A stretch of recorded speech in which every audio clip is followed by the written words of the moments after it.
Thanks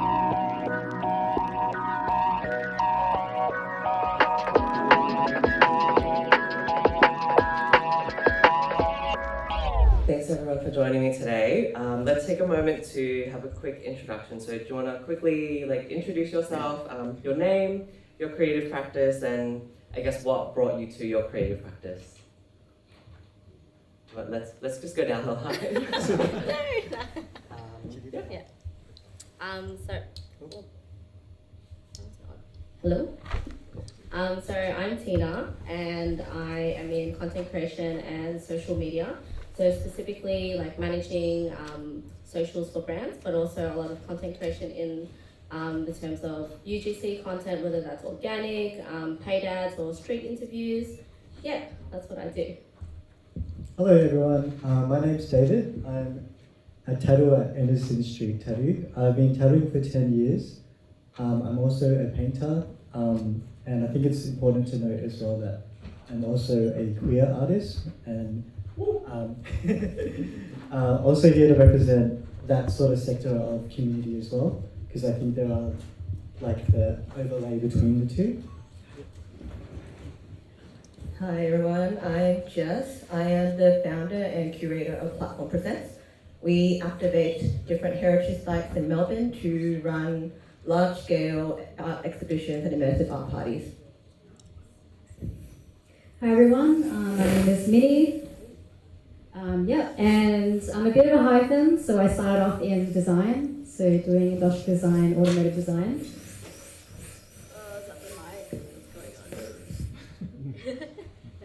This way. I think it might be the speaker placement. Then I moved into music, so I'm also a singer-songwriter and also doing a lot of content creation through that, and I also work at a art school. Exciting, thank you. So I guess my first question is, what is your favorite thing about being a Vietnamese Australian creative? So let's go with David. Hello. So I think a really interesting thing about being Vietnamese Australian is that the history that we have here is kind of new, I guess. We've got a unique point of view being first generation, second generation. And so we can create our own pathway on how we want to represent ourselves, how we want to tell our stories. And I think that's really exciting because we're not bound by any sort of, we are bound by tradition, but also we have the ability to break away from that, and we can kind of represent that in a way that feels meaningful to us. And I think that's really exciting, especially because there's so many different creative streams that we can work through. But yeah. Definitely. Go next. Yeah. Sorry, a little bit nervous. Okay, I need to take a deep breath in. Maybe I'll let you go first. I think my favorite thing also follows on with what David has said. I definitely appreciate that I get to view the world with a double lens. So being able to explore my Vietnamese culture and how that fits in the Australian society and vice versa. I think that really shows in my work because everything we do at Platform is answering how do we bridge different disciplines. So I like to explore the intersection between art and music, and I guess having the double lens in my everyday life allows me to be adaptable in my environment, curious about how we can see where it belongs. And yeah, I think being able to have that and also curate the events that I do is just bringing a fresh narrative to us as children of immigrant parents and what we're going to set out for our future children as well. These are really good answers. Yeah. I was going to say ditto. But it is having two cultures to draw from. I feel like we've got the Australian side, that's a given. But the Vietnamese side, it's the flavor, it's the spice. Yeah. We get to celebrate two cultures, which is amazing. And I feel like these days, especially in Australia, our culture is being celebrated and embraced a lot more. And you get that extra level of pride in that too. So yeah. So I think for me, it's going against the grain of traditional professions, your parents wanting you to be doctors, a dentist, or a nurse, And it's just like having the luxury of self-exploration and expression here in Australia. Like my parents came here to escape war for a better life so that I can do what I want to do. And the fact that I get to kind of like, you know, grow and learn and really turn my craft into a career, I just feel really grateful that I get to do that. Yeah. Definitely, and I echo that sentiment as well in that, like, the way that I view it, it's taken me a long time to sort of reckon with my identity as an Asian Australian creative, especially when I, you know, went through my uni years. I was, you know, partying with crowds who were full of like people in IT, engineering, people who are in like business, marketing, commerce, and I was like, I'm a graphic designer. To be taken seriously, of course, but so I think how I reckon with that is exactly the same way that you view it, is that, you know, my parents came here, they hustle so hard, I've watched them wake up so early to send us to school, come home so tired and still make us delicious Vietnamese food, like no slacking off, fully prepared, fully like marinated fish, pork, every meal, never misses, right? So they put in so much time and energy and effort to nurture us, and so the way that I give back, not just to them, but to the rest of my community, is to acknowledge how, while I don't have white privilege, the privileges that I do have, I can afford to pay that forward. And so I think one of the privileges that we have as Vietnamese people is that we have a really strong community here in Australia, especially. Like, I grew up in Richmond for the first couple of years of my life in housing commissions along Victoria Street. Like, I'm so fortunate that my parents were able to thrive within their community. They had access to their local cuisine. They had access to community members that could speak their language, because they came here not speaking a lick of English. And so for us to be able to benefit from the communities that we've built, especially like around Footscray, St Albans, the Vale, Springvale, I think it's really important. Yeah, Sunshine. It's important for us to acknowledge like how strong our community is and how much we benefit from that. And so part of me putting together Hoiszn as well is to create those spaces for even smaller communities. Like, my partner's Burmese, from Myanmar, and, you know, Vietnamese migration to Australia started a lot earlier than some other Southeast Asian countries and other countries in Asia generally as well. So I think it's really important for us, as I guess we can see ourselves as having privilege and being in spaces where we can lead initiatives and open those doors for people who all are Vietnamese, but also people who are allied to us, people who are here today who are not Vietnamese, people who sort of walk the same paths that we do, even though they might be from a different background. And so my next question is about taboos. So I think we've lightly covered on it that, you know, we all sort of took a creative path, typically not the most traditional Vietnamese child career path. And so, Minhy, let's go with you. What road bumps have you had along the way, and how have you overcome them? All right, so many. But I might just touch on one, I guess. It's actually similar to the first answer. So, having two cultures. You know, having two cultures to navigate, or having two cultures is such a great advantage, like we were saying before, but it can also be quite difficult too, and quite challenging, in that there are two different value sets that we are navigating. So it can get quite confusing, because it feels like going down this sort of career pathway can feel a bit self-indulgent, or it can feel impractical. But I'll give a shout out to Vian and also V in the audience, the two Vietnamese psychologists who I follow on Instagram.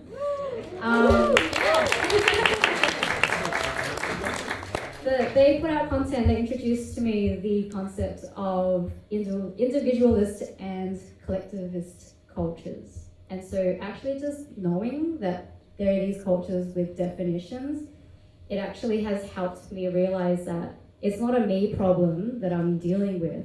It's not even a problem per se. You know, it's a we thing that we're all going through together. I'm not alone in this. and that it's not a problem to solve, but it's something to navigate. So in understanding, having awareness of where my parents came from, what their values are, what they grew up with, it's actually given me better awareness and understanding and how to communicate with them more.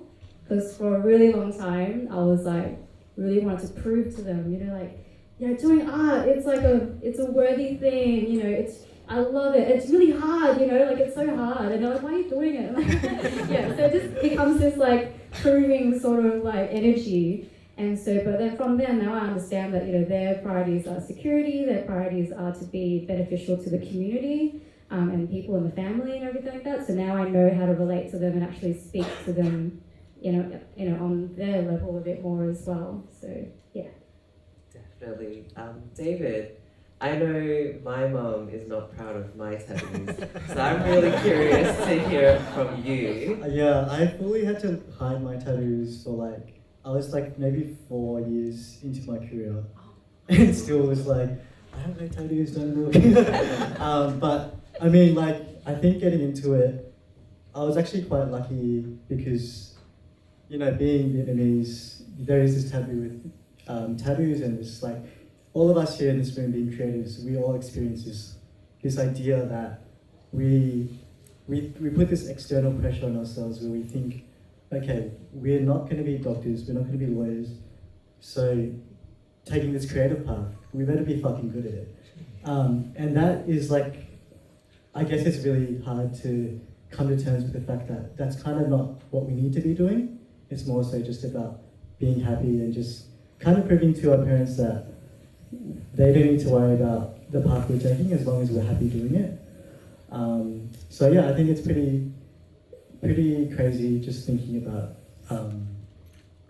just the idea that we don't need to succeed because that's what we've been taught this whole time. But yeah, I don't know. I think that's Yeah, definitely. Would you? Yeah. I think for me, and I'm sure that you all resonate with this, is growing up, you don't really talk about your feelings at home. I know I didn't, with my family, so there was no kind of self-awareness or career conversations in my home. So I felt like I was an NPC for until my early 20s, and then that's when I was okay, shit, what do I want to do with my life? What drives me? What gets me out of bed? So that was the journey of self-discovery, healing, and then even now figuring out how I'm gonna grow this content creation business and scale it. There's so much to know. So what's stuck with me over all this time on my journey is that knowledge is power, and not knowledge in the sense of yes, you need to master your craft, but knowledge is in the sense of knowing yourself, knowing how your brain operates, knowing the ins and outs of what are my strengths, what are my weaknesses, and how can I really channel into that so that I can be kind of successful and authentic to who I am. Yeah. Oh shit. I think one of my hardest road bumps was deciding one year that not only was I going to tell my parents that I was queer, but I also dropped the bombshell after studying 4 years of psychology that I didn't want to do that anymore. I completed the entire study pathway up to the graduation, turned around and said, I'm actually not going to engage in this anymore because it's not that fulfilling to me. So I was lucky that my parents' response was passive. They didn't throw me out. They made a few comments, but their reaction was just to ignore what I've said for the 2 years. So even though after all those years, I kind of felt like I was hiding half of myself to them, at least I still had a house. And they still tried to support me in whatever way that they could without mentioning the two topics of relationships and careers. But what I will say is, I think that comes from fear, and they only know what they know as immigrant parents. And it really comes from, what they've experienced, and I think their reaction is fear that their child, who they moved across the world to give opportunity to, decided to choose a pathway that is deemed unstable or going to be a bit more of a struggle. But 5 years later, my parents are now engaging with my work in more meaningful ways. I've dragged them to all of my events, and my mum actually got a food license to cater for our events, so it's like a full turnaround. I think the lesson in this is sometimes acceptance for them takes time. They just need to see that you can support yourself and that you have your community who will stand by you. Like one of the questions my mom asked me when I came out, she was like, what do your friends think about this? And I was like, they knew this years ago, like they were there, so don't worry about that. And then they wanted to see how I was gonna support myself in my career, and I've been doing it for 5 years and I've never asked them for any help. So after a while, they were like, okay, you're doing it, I'm not gonna be able to stop you, so I guess all I can do is support you. So I'm grateful that I've gotten to the point now where they come and they ask me questions, and my mom has a food license and my dad loves AV equipment, and every time he buys AV equipment, he comes and he's like, Jess, like, do you need this for your exhibition next week? And I'm like, wow, like, yes, actually. So yeah, that's me. I love that. My parents are actually very similar, and on the topic of taboo, I definitely do think being gay was a much bigger disappointment than being a graphic designer as well. Yeah, well, I come from a family that was actually very, fortunately for me, very well engaged in the arts. My grandfather was a photographer in Hoi An in the 60s. And so my whole family like grew up with cameras. They all love cameras. They all love being in the studio. They love being photographed. So my family, oh God, they're so hard to please. They have like, they're so particular about cakes, about art, about like culture, music. And so I grew up in a family that I feel like if they want to blame anybody for me taking the career path that I've taken, it's on them.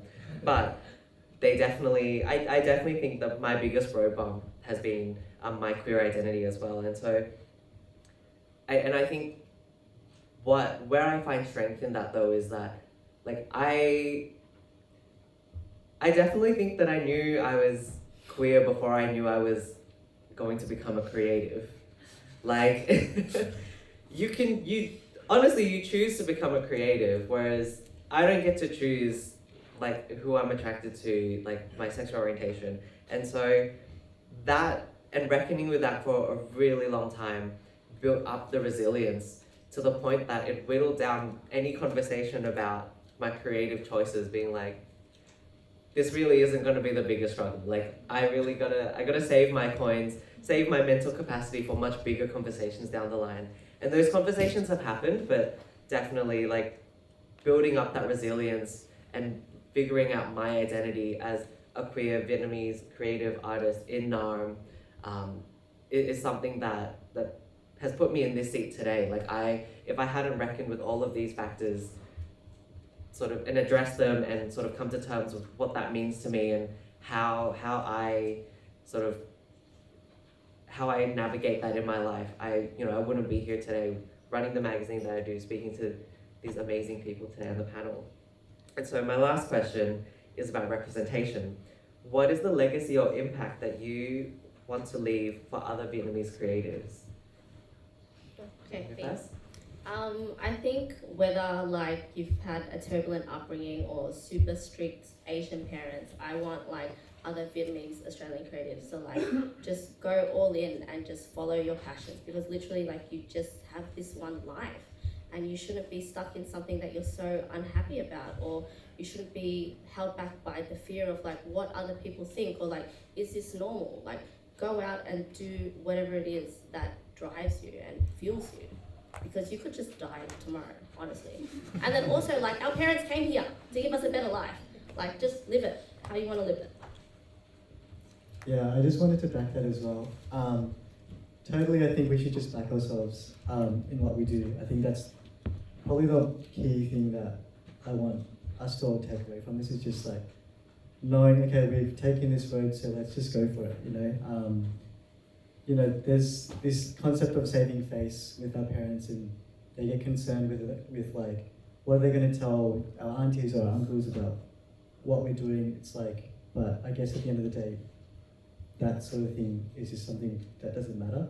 I think we just need to be the representation that we were always looking for when we were growing up. I think that's really important that we just stick to our guns, do what we want, do what makes us happy, and just keep going for it. Yeah, I think it's really important for us to continue to chase our passions and be the representation that our younger selves were looking for when we were younger. That's like definitely one of the reasons why I started Platform, because before I started curating, I was a photographer, and that was just for fun. And it didn't even occur to me that that could be a career. And I think that is like one of the most damaging things of not having representation. So being able to run the events that I do in hope for other people to come through and see themselves in the art, the people, the musicians and performers, so that they can also have the confidence and drive to chase their passions the same way that we all are right now. Yeah, definitely agree. I guess like to add on to that, it's to follow your curiosity, go however slow, however fast that you want to go. And I'm not special at all. Like I'm not special. Yes, you are. We are special, but I'm also a very insignificant dot in the universe. But and I was able to get to be in this position right now, which is like I'm so grateful for. And it doesn't take much; it just takes a little bit of steps here and there. And it really is like be the change that you want to see in the world, and be the person that you wish you had when you were growing up. That's kind of my motto as well. So yeah, just do it. Definitely.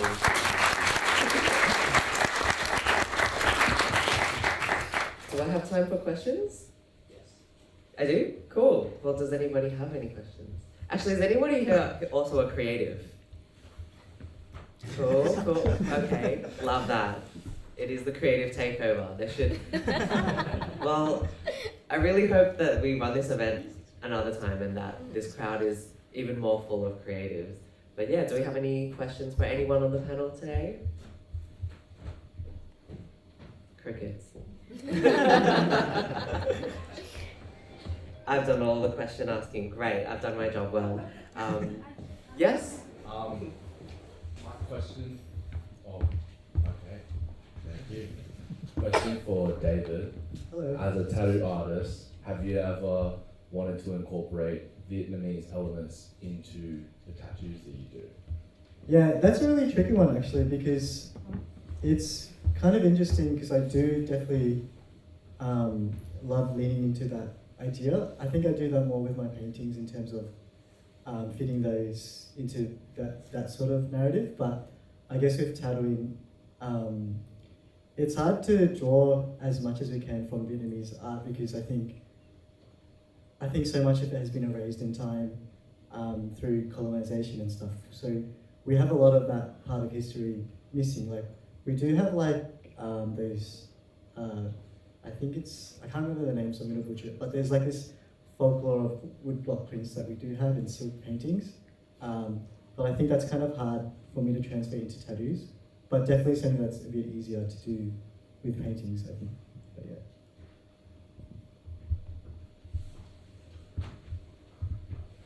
David, so David, is it? Yeah. Hi. Hey, my name's Michael. I have a question. You've been doing tattooing for so long. Have you been able to convince your mum or your dad, or kind of slowly seduce you to Do you know what's, yeah, my mom actually wants to get tattooed for me, which is so crazy.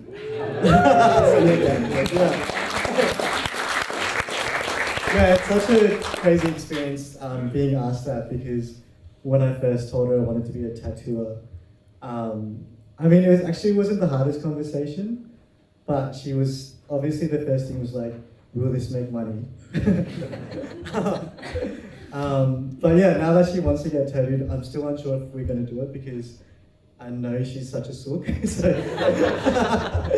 we might not even finish it if we start it, so we'll see how we go. I've got a question for. Sorry, this is a bit nervous. Me? For everyone. Especially about intersectionality with so many different crafts and so many different identities as well.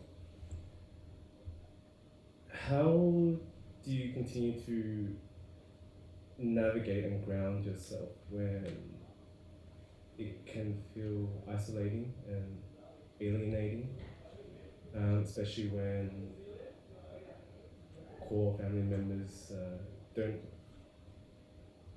Understand? really Yeah. see you. Yeah. And I guess what inspires you to keep creating space and Yeah. create visibility for other people to grow and walk and evolve into. So. Definitely. I think you okay? Yeah, I can Yeah, yeah, cool. Yeah. Yeah, so I think like this is a really great question, and I think for me it comes a lot from my queer identity intersecting with my Vietnamese identity. In queer communities, there is this concept of chosen family, and so a lot of queer kids get kicked out and have to make their own families. They have to meet people in the streets who are in similar situations to them and sort of form their own bonds that way. And so for me, I guess it's about knowing who your supporters are today and like rocking up to these kind of events, finding opportunities to be in community, being uplifted by each other. Like I'm inspired by everybody's artwork, like everybody's practice here today. Like regardless of like how far into your practice you are. Like David's 10 years in, I'm only 2 years into my magazine. There's everybody's sort of on their own journey, but having people that you can check in on and being like, how are you going on your journey? It's not, I don't really see us as competitors, but we're all sort of here walking the same path, and to check on each other and be like, hey, how are you going? And like definitely when I definitely think these are conversations that you could be having later on when we're having a break. Like I'm sure that everybody here can resonate a little bit about like having doubt, having unsupported family members, even if you're not creative and even if you're not queer. I'm sure that there are still aspects of in your life that you feel that family members have doubt around. And so I guess these are not uniquely queer or creative experiences, but being in spaces like this today, like leaving your house and meeting people in person and having discussions like this, for me, I think they really ground me, because it's like, whoa, you're going through that? I'm going through that too. Or even better, you can be like, you're going through that? Oh, you've already been through that. I'm currently going through that. Like for me, being quite vocal about my struggles and my relationship with my mom around my sexuality, they really helped. And to hear that other people had gone through similar experiences, and like Jess said, through time, things get better. Like I think it was earlier this year, my mom and I had a falling out, but a couple months later, I heard her introduce my partner to her friends as my boyfriend, as Bang Jai, not as just Bang. And I took that as a win. I was in the house. She did this completely while I wasn't in the room, and I overheard that, and that, was a moment of validation for me to be like, things do get better. And I came out for the first time at 18 and had to come out again and tell like, no, I'm seriously in a same-sex relationship like this year.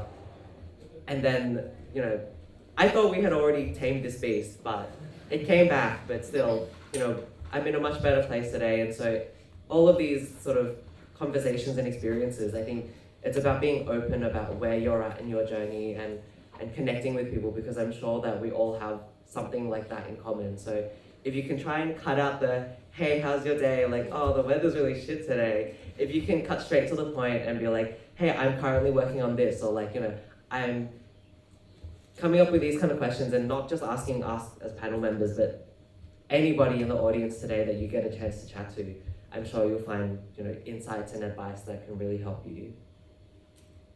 I think you covered everything. But I guess I'd have to agree with you, like surrounding yourself with like-minded people. If you can't have these conversations at home, like look elsewhere. Like for example, I'll give a funny example. Last week I crashed out.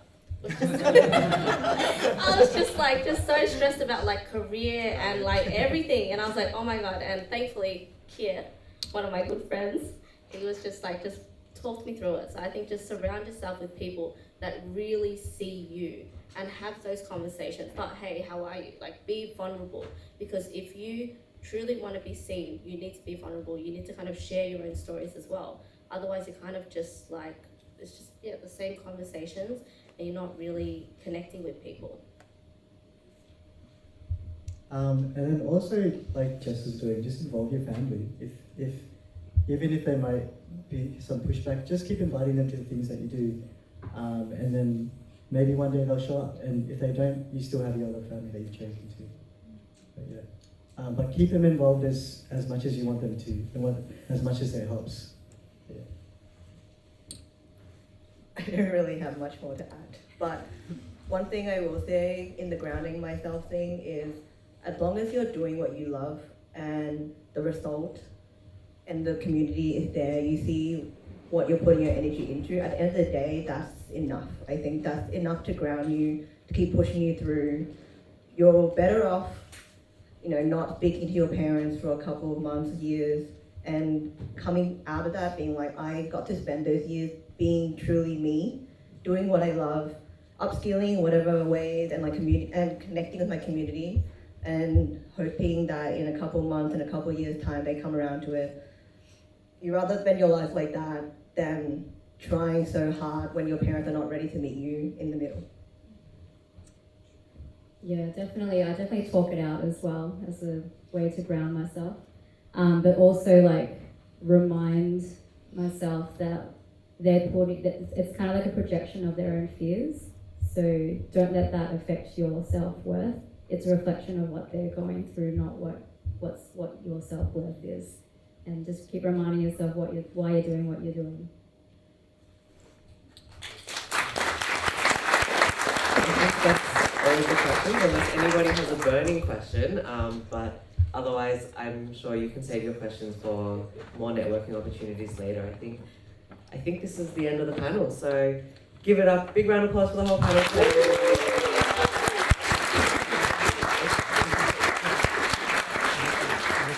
Thank you so much to Liam, to VAPN for having us today. And I think it's the first time that I've really engaged with this community, and so I'll definitely be at future events. I really hope to see everybody else at future events as well. So I'll hand it back to Liam.